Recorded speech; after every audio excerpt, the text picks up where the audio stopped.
अस्सलाम वालेकुम नाज़रीन, कैसे हैं आप सब। नाज़रीन, मैं आप सबको खुशामदीद कहता हूं आपके अपने चैनल अननोन फैक्ट्स उर्दू पर। नाज़रीन, आज जिस मुल्क की हम बात करने वाले हैं, ये मुल्क कभी ईस्ट पाकिस्तान का हिस्सा हुआ करता था। ये वो मुल्क है जो पानी के बगैर तो जिंदा रह सकता है, लेकिन मछली खाए बिना जिंदा नहीं रह सकता। इस मुल्क को कंट्री ऑफ रिवर्स भी कहा जाता है, क्योंकि दुनिया में सबसे ज्यादा रिवर्स इसी मुल्क में है। और क्रिकेट की दुनिया के सबसे अजीम ऑलराउंडर शकीब अल हसन भी इसी मुल्क से बिलोंग करते हैं। नाज़रीन, अब तो आप समझ ही गए होंगे कि आज के इस वीडियो में हम किस मुल्क की बात करने वाले हैं। अगर आप अभी भी नहीं समझे तो आपको बता दूं कि आज की इस वीडियो में हम बांग्लादेश के हवाले से अमेजिंग फैक्ट्स बताएंगे आपको, जो वाकई में बहुत अमेजिंग है और आपने शायद इससे पहले कभी सुने भी ना हो। बस आपने इस एपिसोड को एंड तक लाजमी देखना है, वो भी बिना स्किप किए। और अगर आपने हमारा चैनल सब्सक्राइब नहीं किया तो आपसे दरख्वास्त है कि आप हमारे चैनल अननोन फैक्ट्स उर्दू को लाजमी सब्सक्राइब कर दें और साथ ही बेल आइकन पर भी क्लिक कर दें,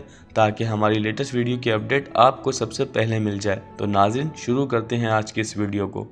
दोस्तों, आपको सबसे पहले बता दें, इस मुल्क का ऑफिशियल नाम पीपल्स रिपब्लिक ऑफ बांग्लादेश है और इस मुल्क की आबादी है 16 करोड़। और आबादी के मामले में बांग्लादेश दुनिया का 8वां सबसे बड़ा मुल्क है और यहाँ की आबादी में 40% लोग शहरों में रहते हैं और बाकी 60% लोग गाँव में। और अगर हम आबादी की कसाफत के बारे में बात करें तो आपको 1265 लोग पर स्क्वायर किलोमीटर पर देखने को मिलेंगे। इस मुल्क में भी 91% आबादी मुसलमानों की है और बाकी मजहबों में हिंदू और बुद्धिज्म के लोग भी बांग्लादेश में रहते हैं। और जिन मुल्कों से बांग्लादेश के बॉर्डर टच करते हैं उनमें इंडिया और म्यांमार शामिल है और वहीं एक तरफ बे ऑफ बंगाल है। बांग्लादेश का दारुल हुकूमत है ढाका, जो बांग्लादेश का सबसे बड़ा शहर भी है। ढाका में आपको हर वो सहूलत मिलेगी जो एक बड़े शहर में होनी चाहिए। आपकी जानकारी के लिए बता दूं कि ढाका का शुमार दुनिया के 10 सबसे बड़े शहरों में भी किया जाता है। आपको इस शहर में हर जगह एक खूबसूरत मस्जिद नजर आएगी, इसीलिए तो इस शहर को द सिटी ऑफ मॉस्को भी कहा जाता है। और कई मसाजिद तो इतनी खूबसूरत होती हैं जिन्हें देखने के बाद भी दिल नहीं भरता। दोस्तों, अगर हम बांग्लादेश की सोर्स ऑफ इनकम की बात करें तो वो है खेती। यहाँ से चावल पूरी दुनिया में एक्सपोर्ट किए जाते हैं और इसके अलावा दुनिया में जितनी भी बड़ी गारमेंट्स कंपनीज हैं उनका प्रोडक्शन भी बांग्लादेश से ही होता है। आपकी जानकारी के लिए बता दूं कि दुनिया की टोटल गारमेंट्स इंडस्ट्री का 60% प्रोडक्शन बांग्लादेश से ही किया जाता है और साथ ही दुनिया में चाय का 3% प्रोडक्शन भी इसी मुल्क से होता है। आपको हैरानी होगी ये जानकर कि यहाँ तकरीबन 50 लाख लोग चाय के काम से जुड़े हुए हैं और अपना घर चला रहे हैं इस काम से। दोस्तों, अगर हम बांग्लादेश की हिस्ट्री की बात करें तो कुछ तारीखदानों के नज़दीक 11वीं सदी के दौरान इस इलाके को बांग्लादेशा कहा जाता था और इसके बाद इस इलाके को सल्तनत बंगाल कहा जाने लगा। लेकिन इस्लामी दौर के हिसाब से इस मुल्क को बंगाल के नाम से ही जाना जाता था। और आर्कियोलॉजिस्ट की माने तो इस मुल्क में चावल खाने वाले लोग 20वीं सदी में आए थे और इनकी तादाद बढ़ने लगी थी। और अगर हिस्ट्री की माने तो 11वीं सदी के लोग उस दौर में भी इतने सलीके से रहते थे। जी फ्रेंड्स, उस दौर में भी ये लोग प्रॉपर साफ सुथरी कॉलोनी बनाकर रहते थे।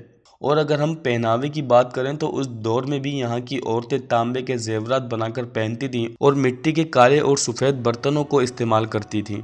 दोस्तों, आपने क्रिकेट की दुनिया के सबसे अजीम ऑलराउंडर शकीब अल हसन के बारे में तो सुना होगा। आपको बता दूं कि इनका ताल्लुक भी इसी मुल्क से है और बांग्लादेश के लोगों के बीच में क्रिकेट का एक अलग ही जुनून है। यहाँ के लोग क्रिकेट को दिल से पसंद करते हैं और अपनी टीम को दिल से ही सपोर्ट करते हैं।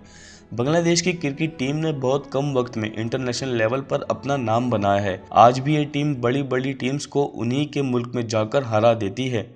दोस्तों, जैसा कि मैंने आपको बताया कि बांग्लादेश को कंट्री ऑफ रिवर्स भी कहा जाता है, यानी दरियाओं का मुल्क, क्योंकि इस मुल्क में 700 से ज़ायद दरिया बहते हैं।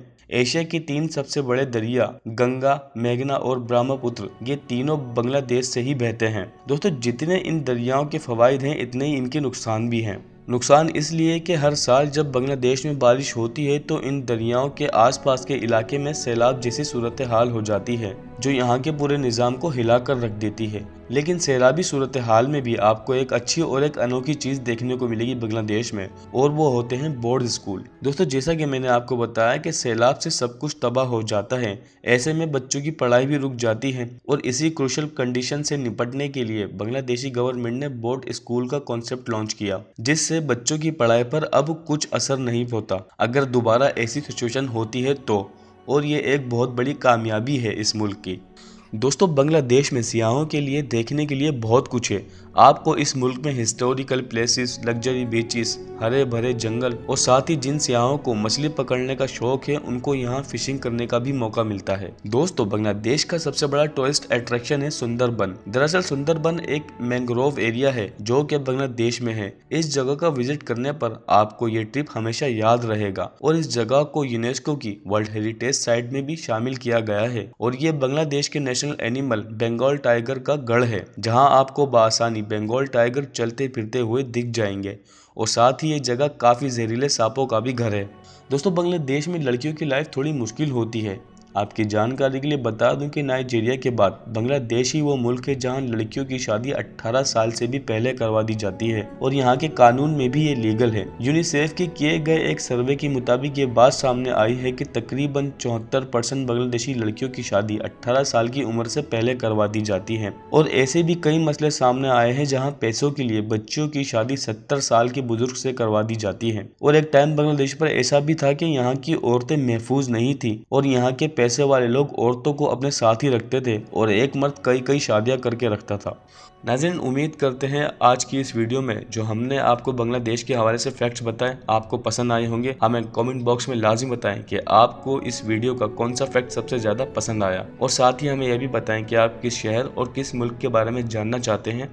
हम उस पर वीडियो लाजिम बनाएंगे और अगर आपको ये वीडियो पसंद आई तो इसे लाइक करें, शेयर करें और हमारे चैनल अननोन फैक्ट्स उर्दू को लाजिम सब्सक्राइब करें। अब मिलते हैं ऐसी कोई दिलचस्प वीडियो में, तब तक के लिए अल्लाह हाफिज़।